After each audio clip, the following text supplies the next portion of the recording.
Finally getting around to this video, I've been asked this question a million times. James, can the type of accessories I use on a gun increase my chances of being convicted in a close call self-defense situation? We'll talk about that today.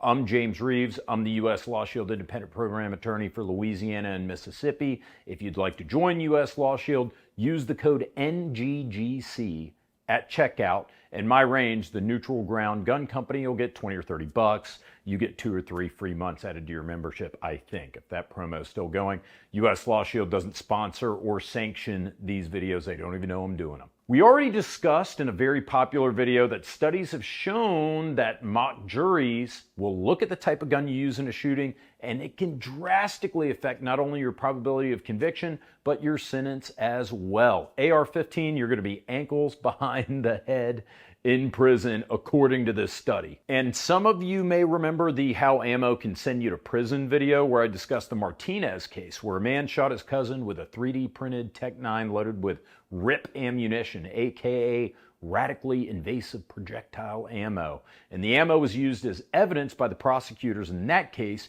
to show his intent to murder. But what about your accessories?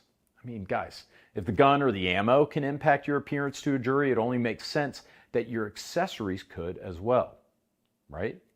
On January 18, 2016, Daniel Shaver, 26-year-old unarmed man staying at the La Quinta in Mesa, Arizona. Shaver, pest control worker from Texas. He'd been showing off a pellet gun to his buddies in his hotel room. Someone calls the police about a man with a gun.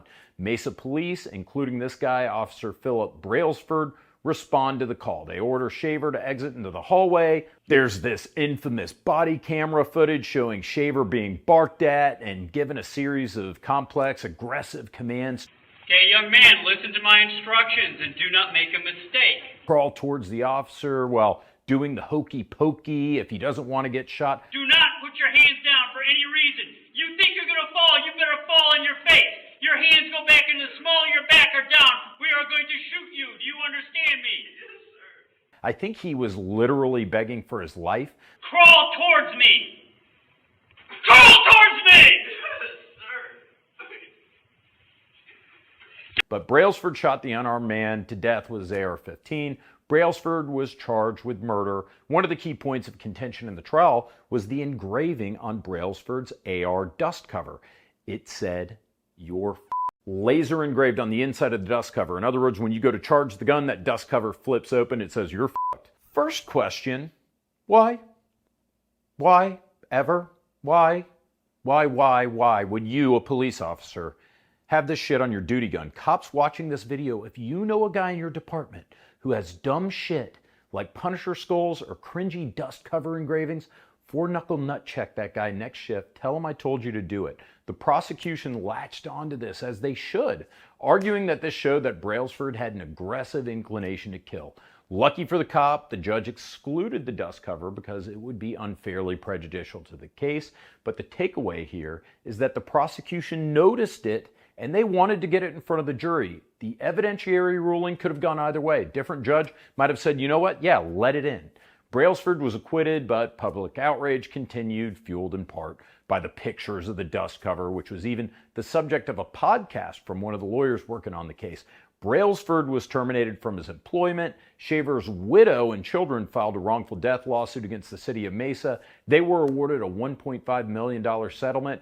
I don't know if it went to trial or not, probably not, that's why it settled. But had the case gone to trial, it's possible that the dust cover could have been admitted in the civil case, because civil cases typically have a lower bar for evidence than criminal cases. I don't see a whole lot of cosmetic accessory cases in reported decisions. By far the most common modification that I see being used by the prosecution or the plaintiff's lawyers or whatever is a modified trigger. This whole video could have been about modified triggers. I found so many cases about this, but I'll tell you about one of the big ones. September 16, 2007, Blackwater security convoy passing through Baghdad. What happened next became one of the most controversial incidents of the entire Iraq War. Nicholas Slatten, a member of the convoy, and other contractors opened fire in a busy square. The result, 14 Iraqi citizens killed, 17 wounded. Slatten was accused of firing the first shot that killed an Iraqi medical student, which sparked the ensuing chaos.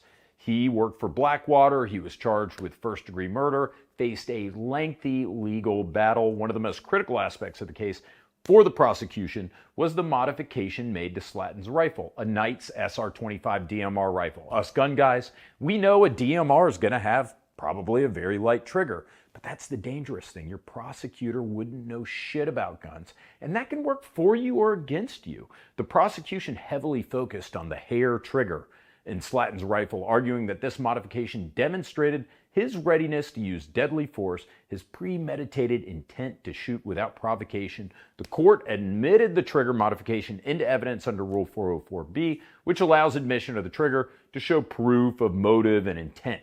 The judge ruled that the modified trigger was admissible because it was relevant to establishing Slatten's intent and his premeditation. The defense made the same argument as the Brailsford defense attorneys did in the case we just talked about, that the evidence of this modified trigger would be unfair and prejudicial for the jury, but it didn't work this time. Slatten was convicted of first-degree murder, sentenced to life in prison. The Slatten case underscores the complex interplay that you have between firearm modifications and legal interpretations of intent and premeditation just based on the accessories that somebody puts on their gun. Now here's where this video gets really fucked up. You can also have accessories that will not only make you more likely to appear scary or guilty to a jury, but they can also increase your sentence drastically. Laser aiming devices, silencers, great examples. Let me explain. I don't own any laser aiming devices. I see them as a reasonable compliance tool though. Doesn't require violence, right? You paint a dude's chest, he might think twice and start listening to you. However, in the 2002 California case of People versus Creasy, I don't mean badass black gunslinger of Mexico City John Creasy, aka Denzel, some other Creasy who owned a laser. The prosecution introduced the mere fact, just the fact that Creasy owned a laser to show a propensity for violence. He didn't use the laser in the crime, just owned one. That's it. And that was admitted to evidence to show he was a violent person. Moreover, in some states, using a laser in a crime by itself can increase your sentencing. In Illinois, for example, the criminal code specifically states that using a laser aiming device in a crime is an aggravating factor that can justify a sentence that goes beyond the guidelines. What about short-barreled shotguns and rifles? According to federal law, these firearms come with a hefty mandatory minimum sentence if used in a crime. A short-barreled rifle, defined as having a barrel less than 16 inches long. Short-barreled shotgun, barrel length less than 18 inches long. You guys know this already, but what you probably don't know is if you're caught using one of these in a crime of violence, you're looking at a mandatory minimum of 10 years in federal prison. Machine guns and silencers, even worse. Mandatory minimum sentence of 30 years. This isn't a concurrent or lesser included sentence. This is a consecutive sentence, meaning that you're going to serve 30 years in prison for using a silencer on top of whatever underlying crime that you were convicted for.